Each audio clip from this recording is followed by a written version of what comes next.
നമസ്കാരം. ഭരണി നാളിൻ്റെ നക്ഷത്രാധിപ ഗ്രഹമെന്ന് പറയുന്നത് ശുക്രനാണ്. ഭരണി നാളുകാർ ജനിക്കുന്നത് ശുക്രദശയിലായിരിക്കും. ഭരണി നാൾ തുടങ്ങി എത്ര നാഴിക വിനാഴിക ചെന്നിട്ടാണ് ജനിക്കുന്നത് എന്നതിനെ അടിസ്ഥാനപ്പെടുത്തി ജന്മശിഷ്ടം ശുക്രദശ എത്ര കാലമുണ്ടെന്ന് കണക്കാക്കുന്നു. അപ്പോൾ ശുക്രൻ്റെ സ്വാധീനത്തിലാണ് ജനനം. ശരാശരി ആകെ ശുക്രദശ 20 കൊല്ലമാണ്. അതിൽ ഭാഗികമായിട്ട് കുറച്ച് കാലമാണ് ജന്മശിഷ്ടമായിട്ട് വരാറുള്ളത്.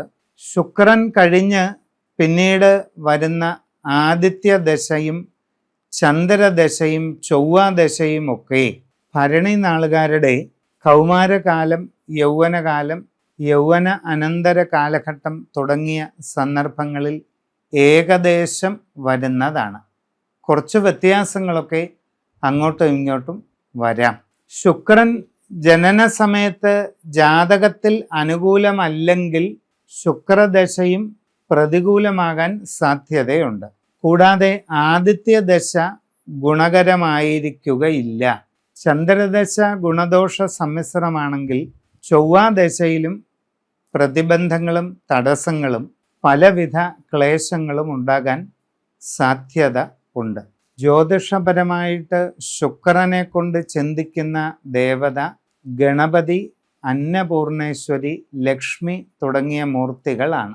അപ്പോൾ അതുകൊണ്ട് ഭരണി നാളിൽ ജനിച്ച ഒരാൾക്ക് പ്രതികൂല സാഹചര്യങ്ങളും തടസ്സങ്ങളും ഉണ്ടാകുമ്പോൾ ഏറ്റവും ഫലപ്രദമായി ഗണപതി ഹോമം നടത്തുക.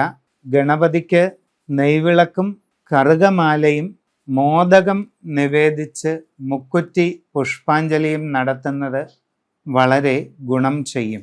സിദ്ധിവിനായക കലശം ഗൃഹത്തിൽ ചെയ്യുന്നത് വളരെ പ്രയോജനം ചെയ്യുന്ന വഴിപാട് ആണ്. ഇതൊക്കെ കൂടാതെ ശുക്രൻ്റെ രത്നമെന്ന് പറയുന്നത് ഡയമണ്ട് അഥവാ വജ്രം ആണ്. നല്ല നിലവാരമുള്ള വജ്രം പ്രത്യേകം സെലക്ട് ചെയ്തെടുക്കണം. വളരെ ശ്രദ്ധാപൂർവം അറിയാവുന്നവർ പ്രത്യേകം സെലക്ട് ചെയ്തെടുക്കുന്ന വജ്ര കല്ല് വെള്ളി മോതിരത്തിലോ സ്വർണ്ണ മോതിരത്തിലോ ഘടിപ്പിച്ച് കയ്യിൽ ധരിക്കുന്നത് വളരെയധികം ഗുണം ഭരണി നാളുകാർക്ക് ചെയ്യാറ് ഉണ്ട്.